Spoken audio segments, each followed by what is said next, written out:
السلام علیکم۔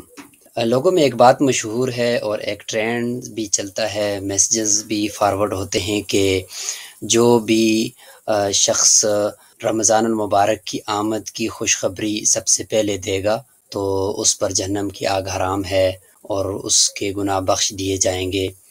تو اس کو ایک حدیث کی روح سے ذکر کرتے ہیں۔ تو یاد رکھیں، رسول اللہ صلی اللہ علیہ وسلم کی ایسی کسی بھی حدیث کے اندر یہ ذکر موجود نہیں ہے، یہ من گھڑت اور فضول بات ہے۔ یاد رکھیں، رسول اللہ صلی اللہ علیہ وسلم نے فرمایا کہ من کذب علی متعمدا فلیتبوأ مقعدہ من النار، کہ جو شخص میرے اوپر جھوٹ باندھے وہ اپنا ٹھکانہ جہنم میں بنا لے۔